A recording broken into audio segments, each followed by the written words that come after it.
Терезенің алдында отырған 82 жастағы Шекергүл әже тағы да сыртқа ұзақ қарап отырды. Бұл көріністі қарттар үйінің қызметкерлері 15 жылдан бері күн сайын көреді. Таң атады. Шекергүл әже дәл осы орындыққа келіп отырады. Күн батады. Сол орнынан баяу ғана тұрып бөлмесіне кетеді. Ешкіммен көп сөйлеспейді. Ешкімге мұңын шақпайды. Тіпті туған туысы туралы да ешқашан айтпайтын. Қарттар үйіндегі қариялар оның бұл мінезіне әбден үйреніп кеткен. Тағы да біреуді күтіп отырған шығар. 15 жылдан бері күтіп келеді. Бірақ ешкім келмейді. Осындай әңгімелер күнде айтылатын. Сол күні қарттар үйіне жаңа күтуші жұмысқа орналасты. Жас қыздың аты Жібек. Жібек өте мейірімді болатын. Ол әр қариямен жеке сөйлесіп, олардың өмірін тыңдағанды жақсы көретін. Бір күні директор Жексенбай ағай оған: «Қызым, бәрімен сөйлесе бер, бірақ Шекергүл әжені мазалама, ол ешкімге ашылмайды» деді. Неге? 15 жыл болды. Бір ауыз артық сөз айтқан емес. Жібек таңғалып қалды. Сонда мүлде ешкім жоқ па? Білмейміз. Балалар ше? Айтпайды. Немерелері? Айтпайды. Қалайша? Жексенбай ауыр күрсінді. Біз де білгіміз келді, бірақ қанша сұрасақ та үндемейді. Сол кеште Жібек шай алып, Шекергүл әженің жанына келді. «Әже, шайыңыз?» «Рахмет, қызым». Дауысы сондай жұмсақ еді. Жібек жымиып: «Керезеден не қарап отырасыз?» Шекергүл үндемеді. Бірнеше секундтан кейін ғана жайлап: «Бір күні келеді».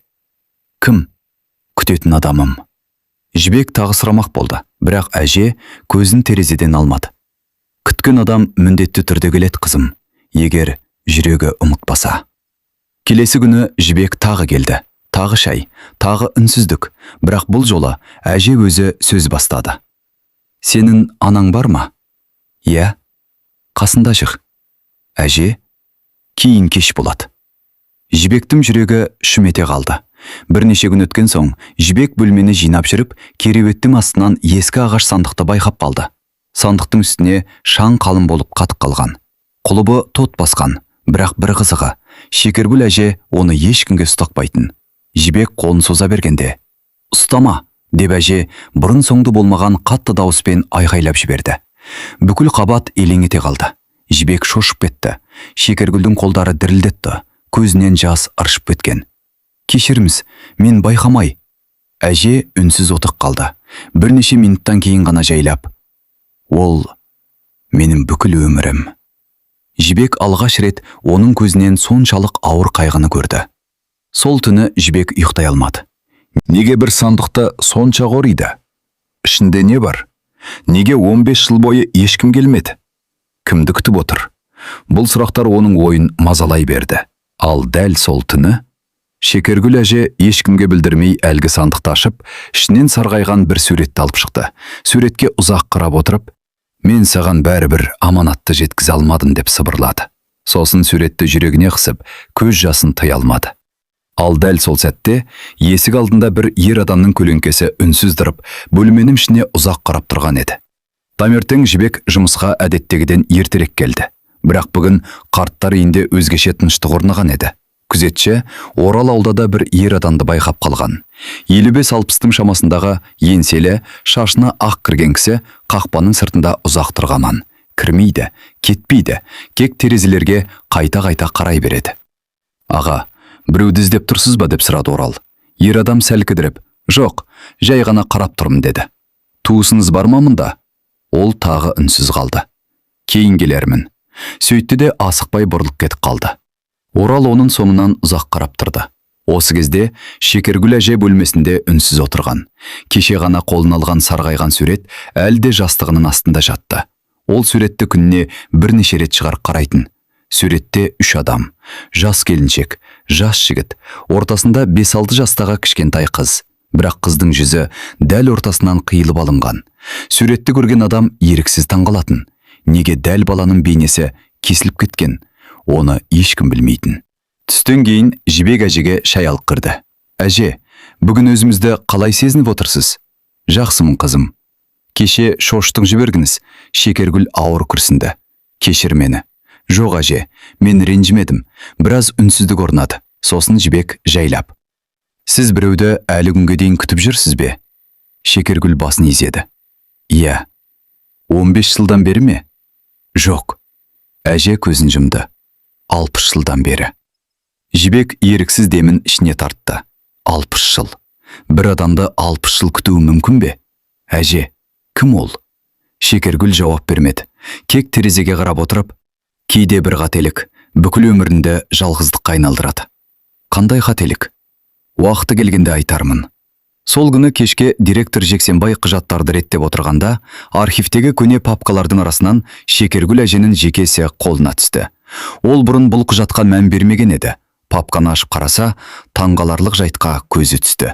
Туған жылы, туған жері, қарттар үйіне келген күні бәрі бар, бірақ туыстар деген жол бос тұрған жоқ. Керісінше, ішінде бірнеше адамның аты жазылыпты. Бірінші, Шырақ ұлы. Екінші, Сәулем қызы. Үшінші, Қайрат немересі. Жексенбай орнынан атып тұрды. Бұл қалай?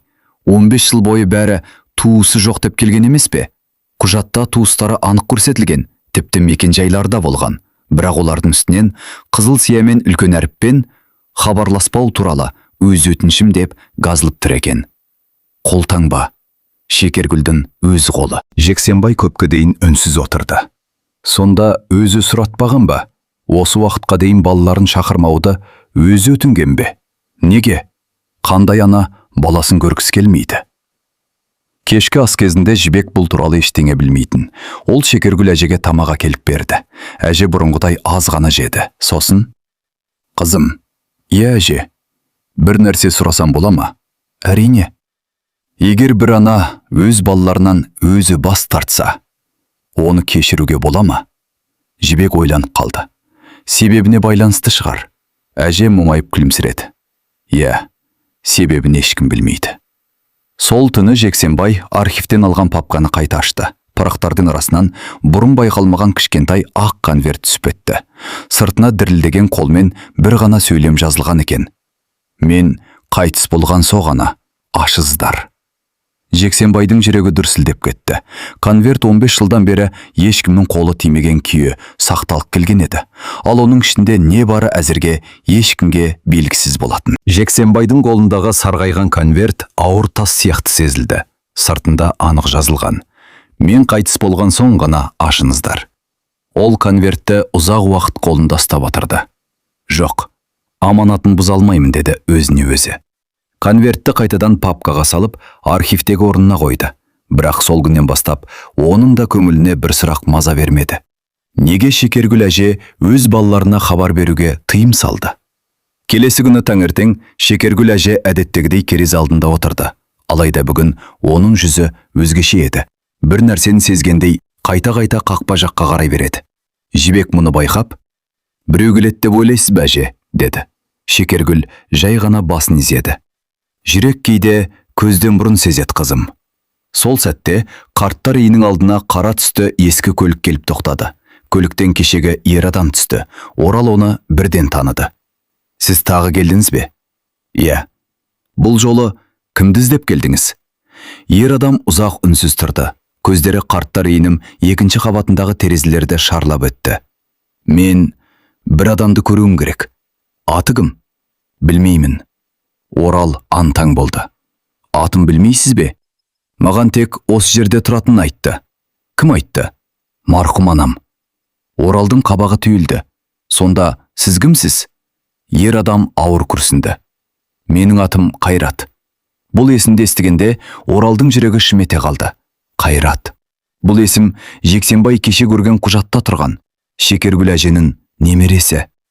Орал ештеңе білдірмей: «Ішке кіріңізші, директорға жолығыңыз», деді. Жексенбай Қайратты кабинетіне шақырды. «Қандай шаруамен келдіңіз?» Қайрат қолындағы көне бұлғары сөмкесін ашып, ішінен ескі сурет шығарды. «Осы әйелді іздеп жүрмін».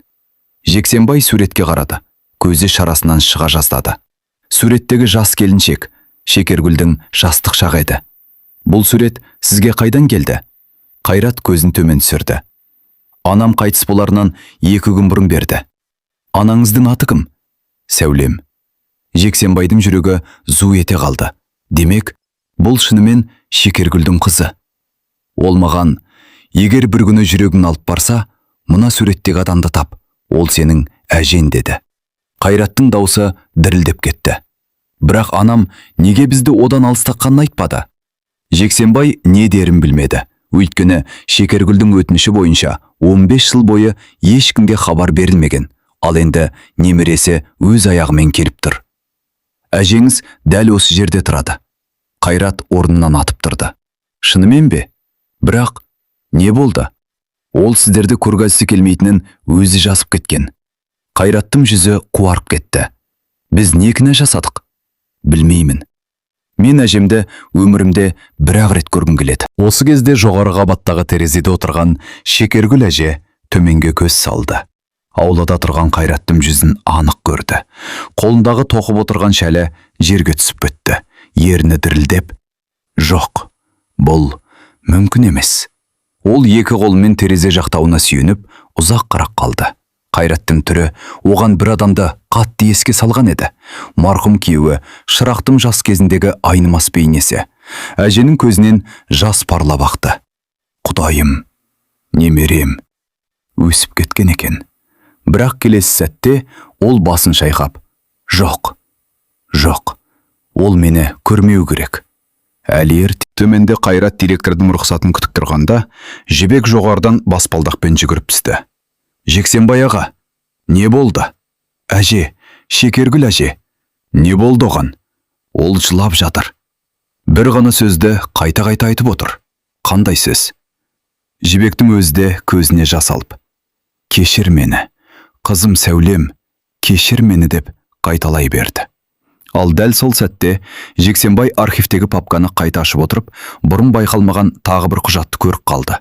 Құжаттың жоғарғы жағында үлкен әріптермен балаларыма айтылмаған шындық деп жазылып тұр еді. Жексенбайдың қолындағы қағаз ескі болғанмен, әр сөзі анық жазылған еді. Бірінші жолын оқығанда оның жүрегі шымырлап кетті. Егер бұл хатты біреу оқып отырса, демек менің өмірімнің соңғы күндері жақындаған екен. Ол ар қарай оқуға асықпады. Бұл Шекергүлдің ең үлкен сыры екенін сезді. Қағазды қайта бүктеп қойды. Жоқ, ол өз айтсын.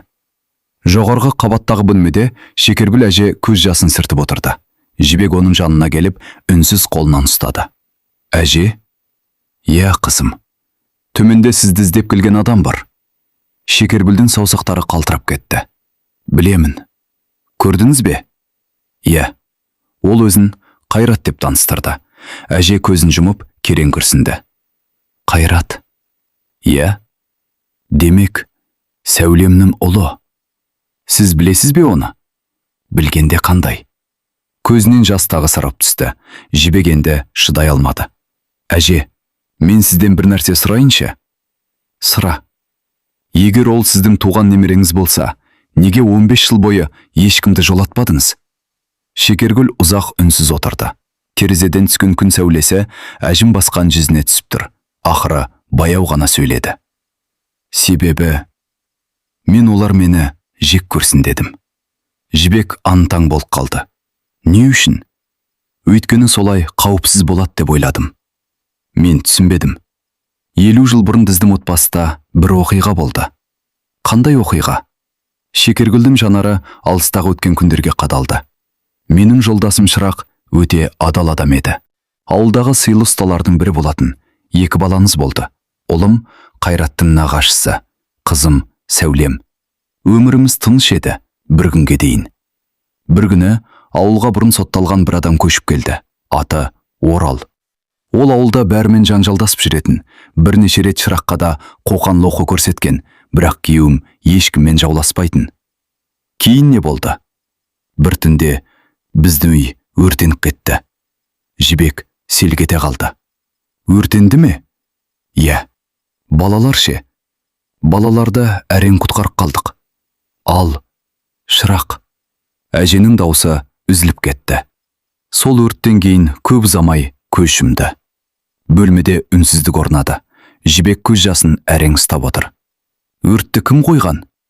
Ешкім дәлелдей алмады. Бірақ сіз білдіңіз бе? Шекергүл басын изеді. Білдім. Орал ма? Иә. Бірақ дәлел болмады. Сонда балаларды неге тастап кеттіңіз? Мен оларды тастаған жоқпын. Онда? Сол өрттен кейін маған да қоқан лоқы келе бастады. Балаларыңды да өлтіреміз деген хаттар келді. Жібек қорқып кетті. Рас па? Иә. Мен не істерімді білмедім. Содан кейін балаларымды туыстарыма уақытша жібердім. Бірнеше айдан кейін алып кетем деп ойладым. Бірақ не болды? Арада бір ай өткенде мені де бір көлік қағып кетті. 6 ай ауруханада жаттым. Жадым әлсіреп кетті. Құжаттарым жоғалды. Балаларымды іздейтін жағдайым болмады. Кейін таптыңыз ба? Таптым. Қашан?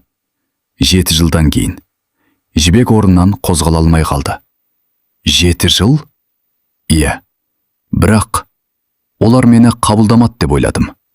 Неге олай ойладыңыз? Шекергүл орнынан баяу тұрды. Кереуеттің астындағы ағаш сандықты өзіне қарай тартты. Құлыбын ашты. Ішінен көк түсті жібек орамалға оралған бума хаттарды шығарды. Міне. Бұлар не? Балаларыма жазған хаттарым. Жібердіңіз бе? Жоқ. Неге? Себебі осы кезде Шекергүл бума арасынан ең үстіндегі сарғайған конвертті алып көрсетті. Оның сыртында бөтөртен адамның қолымен бір ғана сөйлем жазылып тұр екен. Сәулем мен Қайратқа жақындама. Әйтпесе, екеуі де әкесінің кебін киеді. Жібектің өңі қашып кетті. Мұны кім жазған? Шекергүл көзін төмен салды. Мен өмір бойы соны білгім келді. Ал дәл сол сәтте төменгі қабатта отырған Қайрат өзінің сөмкесінен дәл сондай қағазды шығарып Жексенбайдың алдына қойды. Онда да дәл сол қолтаңба, дәл сол қорқынышты сөздер жазылған еді.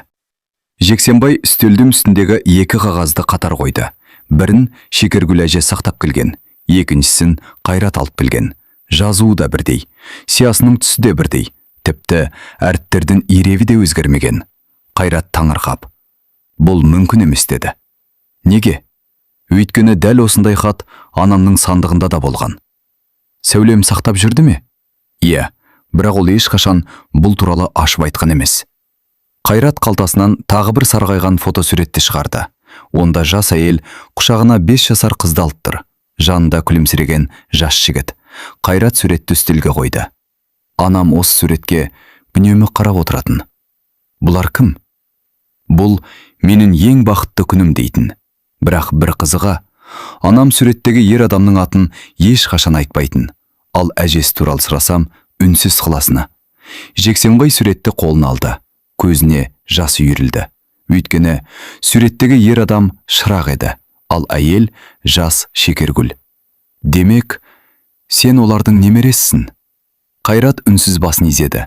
Осы кезде жоғары қабатта Жібек Шекергүл әженің қолындағы хаттарды ақырын жинап беріп отырды. Әже әр хатты сипап қояды. Сыртында күндер жазылған. 1979 жыл, 1982 жыл, 1988 жыл, 1995 жыл. Жүздеген хат, бірақ бірде-біреуі жіберілмеген. Әже, иә қызым, сіз осынша хатты неге сақтап қалдыңыз? Шекергүл көзін жұмды. Бір күні оқиды деп үміттендім. Неге жібермедіңіз? Қорықтым. Неден? Егер хатым олардың қолына емес, мені қорқытқан адамның қолына түссе ше? Жібек үнсіз қалды. Ол енді ғана бұл ананың не үшін осынша жыл үнсіз жүргенін түсіне бастағандай еді. Бұл немқұрайдылық емес, бұл қорқыныш болатын. Өз балаларының амандығы үшін туған ана өзін құрбан еткен еді. Кешке қарай Жексенбай жоғары қабатқа көтерілді. Шекергүл апа, әже бұрылып қарады. Не болды балам? Бір кісі сізді көруге келді. Әже бірден түсінді. Қайрат па? Иә. Бөлме іші үнсіз қалды. Бірнеше секундтан кейін әже басын баяу шайқады. Жоқ, әлі болмайды. Бірақ ол сіздің немереңіз ғой. Білемін. Онда неге? Өйткені мен оның көзінен қызымды көремін. Мен оған қарай алмаймын. Жексенбай алғаш рет Шекергүлдің жан жарасының қаншалықты терең екенін сезінді. Апа? Иә, Сәулем қызыңыз. Ол кісі әже тынысын ішіне тартты. Тірі ме? Жексенбай үндемей қалды. Бұл сұраққа жауап беруге батылы жетпеді. Өйткені шындықты Қайраттың өзі айтуы керек еді. Сол уақытта Қайрат алдыда жалғыз отырды. Қолында анасының ескі күнделігі бар. Ол күнделікті анасы қайтыс боларынан бір күн бұрын ғана берген. «Ұлым, мұны мен кеткеннен кейін ғана оқы» деген еді. Қайрат күнделіктің алғашқы бетін ашты. Ішінде анасының қолымен жазылған алғашқы сөйлемді оқыды. «Егер сен бұл күнделікті оқып отырсаң, демек мен өмірден өттім. Ең алдымен әжеңді кінәлама, ол бізден бас тартқан жоқ». Қайраттың көзіне жас келді. Ол асығып, келесі жолдарды оқи бастады. «Біз анамызды өмір бойы дұрыс түсінбедік. Оны бізден алыстатқан қатыгездік емес, қорқыныш еді». Қайраттың жүрегі атқақтап кетті. Дәл осы сәтте күнделіктің арасынан бүктелген тағы бір қағаз жерге түсіп кетті. Ол қағазда кек бір ғана сөйлем бар еді. «Егер әжең тірі болса, оған Жексенбайдан бұрын мына есімді айт». Қайрат қағазды аударып оқыды. Онда үлкен әріптермен жазылған жалғыз есім тұрды. Орал. Қайрат антаң болып қалды. Неге дәл осы есім? Оралдың бұл оқиғаға қандай қатысы бар? Ол бұл сұрақтың жауабын білу үшін ертең таңертең Шекергүл әжемен міндетті түрде кездесуге бел буды. Қайрат сол түні көз іле алмады. Күнделіктегі соңғы сөз қайта-қайта ойынан шықпай қойды. Орал. Бұл есімнің қандай сыры бар? Анасы неге дәл осы есімді айтуын өтінген? Таң ата салысымен Қайрат қарттар үйіне қайта келді. Орал ауладағы гүлдерді суарып жүр екен. Қайрат оның жанына барып, «Сізбен сөйлесуге бола ма?» деді. Орал күректі жерге сүйеп, оған таңырқай қарады. «Әрине балам, не болды? Сіз бұрын Шекергүл әжені танитын бе едіңіз?» Оралдың өңі бірден өзгеріп кетті. Қолындағы су құятын ыдыс жерге түсіп кетті. «Саған бұл туралы кім айтты?» «Анамның күнделігінде сіздің атыңыз жазылған». Орал үнсіз қалды. Ол орындыққа жайлап отырып, екі алақанымен жүзін басты. Демек, шындықтың ашылатын күні келген екен. Бірнеше минут бойы ешкім сөйлемеді.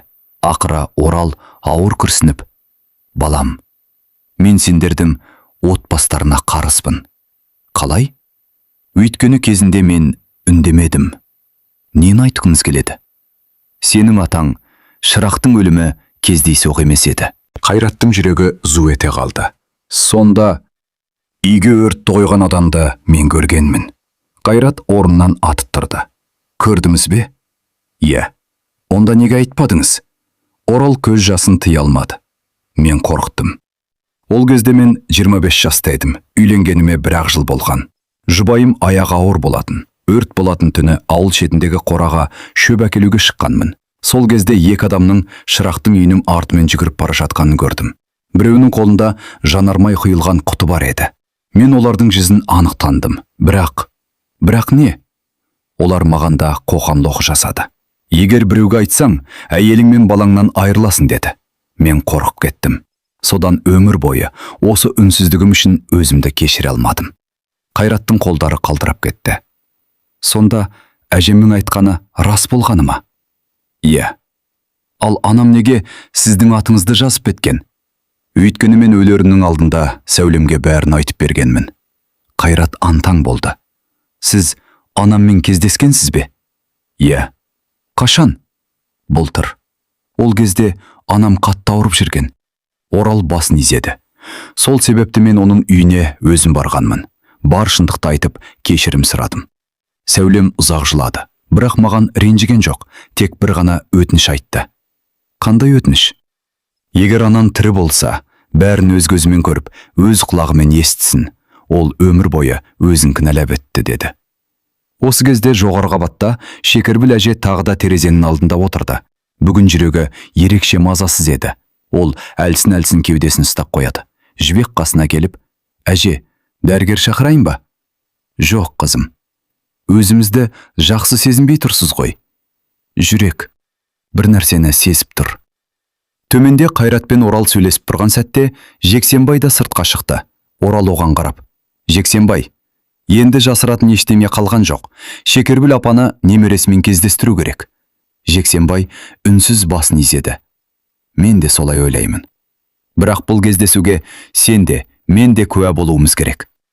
Жібек бөлмеге қайта кіргенде Шекергүл әже ағаш сандықтың қасында отыр екен. Ол ішінен ақ матаға оралған кішкентай күміс бойтұмарды алып шықты. Қызым, «Иә, әже. Егер бүгін менімен бірдеңе болып кетсе, ондай сөз айтпаңыз. Тыңда, мына бойтұмарды Қайратқа өз қолыммен бер. Бұл оның атасы Шырақтың көзі. Мен оны өмір бойы сақтап келдім». Жібек бойтұмарды қолына алды.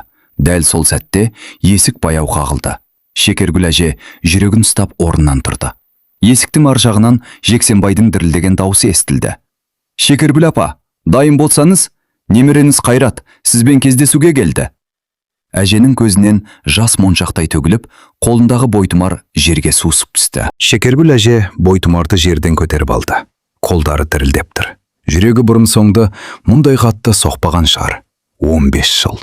Жоқ, немересін соңғы рет бесіктегі сәби кезінде көргеніне 30 жылдан асып кеткен.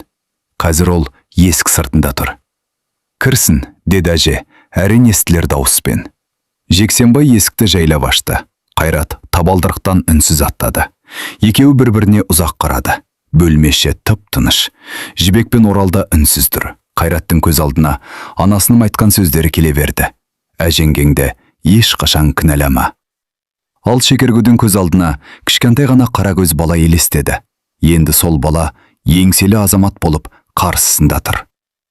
«Қайрат», деді әже әрең. Қайраттың көзінен жас ыршып кетті. «Әже», осы бір ғана сөзді айту оған қаншама жыл арман болған еді. Шекергүл бір қадам алға басты, бірақ аяқтар қалтырап, теңселіп кетті. Қайрат жүгіріп барып, оны құшақтап үлгерді. Шекергүл немересінің иығына басын қойып, еңіреп жылады. «Кешір мені. Кешір мені, қарағым. Сендерді тастап кеткен жоқпын. Сендер үшін өмір бойы дұға еттім».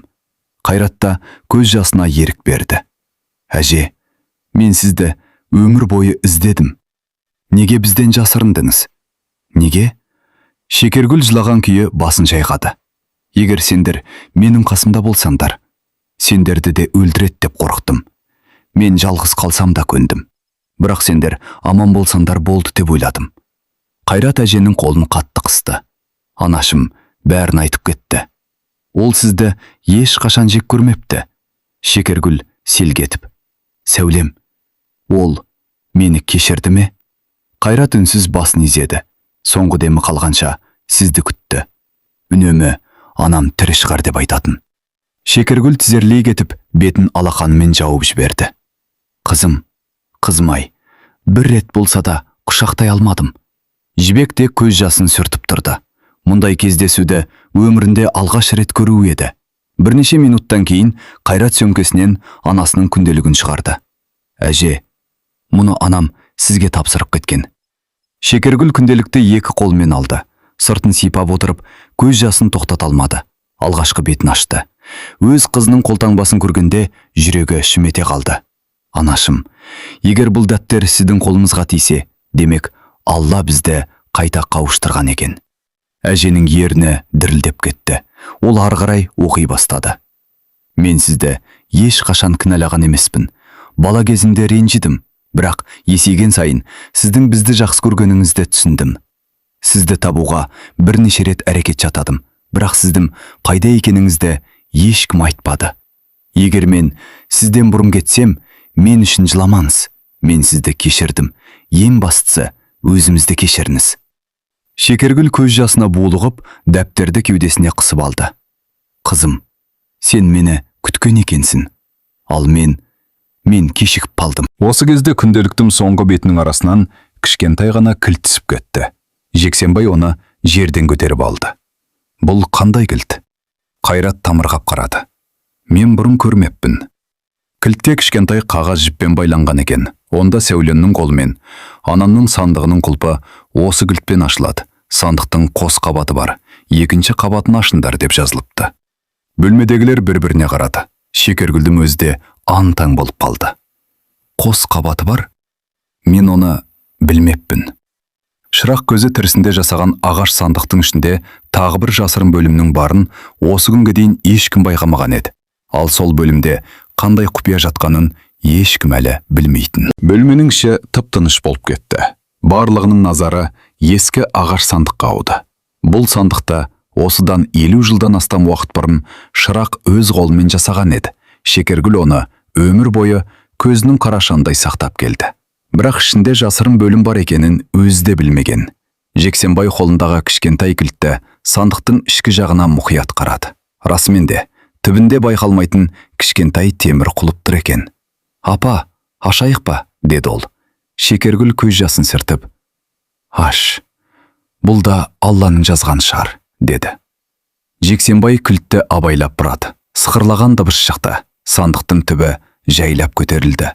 Астынан шағын ғана құпия бөлім көрінді. Жібек еріксіз демін ішіне тартты. Ішінде шаң басқан бұлғары папка, бір матаға оралған зат және ескі кассета жатыр. Шекергүл папканы көрген сәтте-ақ қатып қалды. «Мынау Шырақтың папкасы. Сіз бұрын көрмедіңіз бе?» деді Қайрат. «Жоқ, ол мұны менен де жасаған екен». Папканың сыртында күйеуінің анық жазуы тұр. Шекергүлге, егер мен үйге оралмасам ғана аш. Әженің қолдары дірілдеп кетті. Ол мұндай хат жазғанын айтпаған еді. «Апа, өзіңіз ашыңыз», деді Жексенбай. Шекергүл конвертті жайлап ашып, сарғайған бірнеше парақты шығарды. Даусы дірілдеп оқи бастады. «Шекергүл, егер сен осы хатты оқып отырсаң, демек мен қасында жоқпын. Соңғы айларда мені аңдып жүрген адамдар көбейді. Олар менен бір нәрсені талап етті, бірақ мен келіспедім. Егер маған бірдеңе болса, балаларды аман алып қал. Ешкімге сенбе, әсіресе менің апатым кездейсоқ болды дегенге сенбе».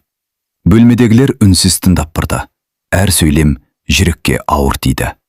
Хаттың келесі бетінде Шырақ тағы былай деп жазыпты: «Мен бір адамның заңсыз ісіне куә болдым. Сол үшін мені қорқытып жүр. Егер мен тірі қалмасам, барлық дәлелді осы сандықтың ішінде қалдырдым». Қайрат орнынан тұрып кетті. «Сонда атам бәрін алдын ала сезген бе?» Орал ауыр күрсінді. Демек ол өзін қауіп күтіп тұрғанын білген.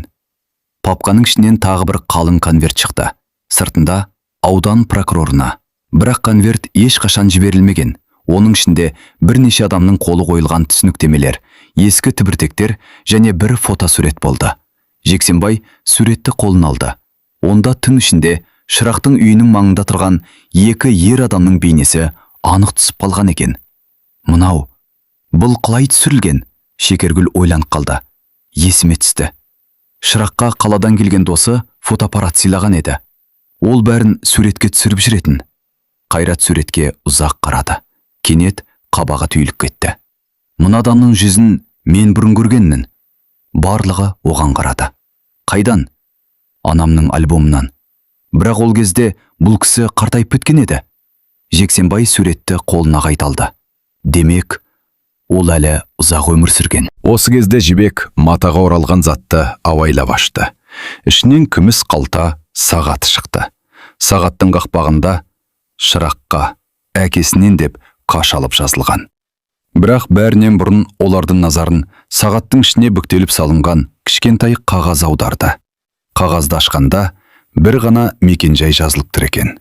Алматы қаласы, белгілі бір көше, үй нөмірі. Шекергүл таңырқап: «Мен бұл мекенжайды өмірімде көрмеппін». Қайрат кенет орнынан атып тұрды. Бұл біздің ескі үйіміздің мекенжайы. Анам өмірінің соңына дейін дәл осы үйде тұрған». Бөлмеші тағы үнсіз қалды. Демек, Шырақ осыдан жарты ғасыр бұрын дәл сол мекенжайды жазып кеткен. Бірақ не үшін? Жексенбай папканың ең соңғы қалтасын ашты. Одан кішкентай ғана конверт шықты. Сыртында бір ауыз сөз ғана жазылған еді. «Мұны тек сәулем ашсын». Шекергүлдің көзінен тағы жас парлап ақты. «Қызым, бұл хатты ешқашан оқи алмапты». Ал Қайрат конвертті екі қолмен қысып ұстап тұрып: «Әже, енді оны ашуға менің хақым бар ма?» деп сыбырлады. Қайрат конвертті қолына алып Шекергүл әжеге қарады. «Әже, мұны өзіміз ашыңыз». Шекергүл басын шайқады. «Жоқ, қарағым, бұл хат қызыма арналған. Қызымның көзі тірі емес. Енді оны оқитын ең жақын адамы сен». Қайраттың жүрегі шымырлап кетті. Ол конвертті жайлап ашты. Ішінен сарғайған бірнеше парақ шықты. Бірінші бетінде Шырақтың анық қолтаңбасы тұр. «Қызым сәулем, егер сен осы хатты оқып отырсаң, демек мен сенің қасында жоқпын. Ең алдымен анаңды ешқашан кінәлама. Ол сендерді өмірінен артық жақсы көрді. Егер бір күні біз жоғалып кетсек, немесе кездеспей қалсақ ек, мұның бәрі анаңның кінәсі емес. Қайраттың дауысы дірілдей бастады. Мен сендерді қорғау үшін анаңа бәрін айтпадым. Себебі шындықты білген сайын қауіп көбейетін еді. Егер анаң сендерді өзінен алыстатса, онда ол жалғыз ғана себеппен жасайды. Ол сендердің өмірлерін. Шекергүл бетін жауып үнсіз жылады. Шырақ, сен бәрін біліп кеткен екенсің. Қайрат хатты әрі қарай оқыды. Қызым, адам өмірінде ең ауыр жүк өкініш. Егер анаңды тірі көрсем, оны құшақта. Менің орныма маңдайынан сүй. Ол мұны өмір бойы күтеді. Қайрат енді оқи алмады. Дауысы үзіліп, көзіне жас толды. Ол орнынан тұрып, Шекергүл әжені құшақтап алды. Әже, мен атамның аманатын орындадым. Мен сізді құшақтадым. Шекергүл еңіреп жылады. Қарағым, Аллаға мыңда бір шүкір. Менің тұқымым аман екен. Осы сәтте Жексенбай үнсіз сыртқа шығып кетті. Оның да көзіне жас келген еді. Орал болса, терезе алдында тұрып, «Шырақ, мені кешір», деп сыбырлады. Ол өмір бойы үнсіз жүргеніне өкінді. Бірнеше күннен кейін Қайрат барлық құжаттарды қайта қарап шықты. Жылдар бойы сақталған дәлелдердің арқасында Шырақтың ісі қайта қаралды. Тергеу архивінен бұрын жоғалып кеткен материалдар табылды. Өрттің кездейсоқ болмағаны ресми түрде расталды. Шырақтың аты толық ақталды. Ауыл мешітінде оның рухына Құран бағышталды. Ауыл адамдары жылдар бойы жалған әңгімеге сеніп келгендерін мойындады. Қайрат Шекергүл әжеге: «Әже, үйге жүрміз. Енді сіз жалғыз емессіз. Коньяк дейміз дайын. Балаларыңыз болмаса да мен бармын. Шөберелеріңіз бар». Шекергүл үнсіз күлімсіреді. «Мен қарттар үйін жамандамаймын, қарағым. Бұл жер мені паналатты. Қиналған күнімде бөтен адамдар туғанымдай болды. Бірақ адамның өз шаңырағының орны бөлек екен». Сол күні қарттар үйінің барлық қызметкерлері Шекергүл әжені шығарып салды. Жебес көзіне себеп: «Әже, сізді сағынамыз. Мен де сені ұмытпаймын, қызым. Сен маған туған қызымдай болып кеттің». Жібек әжені құшақтап ұзақ жылады. Қайрат әжесін ауылға емес, Алматыдағы өз үйіне алып келді. Үйдің төріндегі ең үлкен орынға отырғызды. Шай құйып жүрген кішкентай қыз: «Әке, бұл кім?» Қайрат қызының басынан сипады. «Бұл сенің арғы әжең. Енді ол әрдайым біздің қасымызда болады». Кішкентай қыз жүгіріп келіп Шекергүлдің мойнынан құшақтады. «Әже, енді ешқайда кетпеңізші». Шекергүлдің көзінен жас ыршып кетті. Өмір бойы аңсаған жылулық дәл осы сәтте жүрегіне қайта оранған еді. Арада бір жыл өтті. Шекергүл әже немере шөберелерінің ортасында бақытты өмір сүрді. Әр жұма сайын олар Шырақтың қабіріне барып дұға оқитын, ал сәулемнің бейітіне гүл қоятын. Шекергүл әр барған сайын: «Қызым, аманатың орындалды. Балаларың аман. Енді менің жүрегім тыныш», деп күбірлейтін. Бір көктемнің шуақты таңында Шекергүл әже үйіндегі жай намазын жинап болған соң орындыққа жайлап отырды. Қолына Шырақтың күміс сағатын алды. Сағат баяу ғана тықылдап тұр. Ол терезеден сыртқа қарап күлімсіреді. «Шырақ, мен келе жатырмын». Сол сәтте көзін мәңгілікке жұмды. Жүзінде мұң емес, тыныштық бар еді. Шекергүл әже өмірден өткен күні бүкіл ауыл жиналды. Оны жұбайы Шырақтың жанына жерледі. Құлпытастың төменгі жағына Қайрат атасының хатындағы бір сөйлемді жаздырды. «Адамды өмірде ұстап тұратын ең үлкен күш кешірім мен үміт». Бұл әңгімеден алар ең үлкен сабақ. Кейде ата-ананың үнсіздігі махаббаттың жоқтығынан емес, баласын қорғағысы келген жүректен болады. Сондықтан жақындарыңыз тірі кезінде қадірін біліңіздер. Ренішті ұзақ сақтамаңыздар. Бір ауыз жылы сөз кейде жылдар бойғы өкініштің орнын толтыра алады. Әңгіме ұнаса, арнамызға тіркеліп лайк басып пікір қалдырыңыздар. Сіздердің ойларыңыз біз үшін өте маңызды. Келесі әсерлі тағдырлы әңгімеде кездескенше.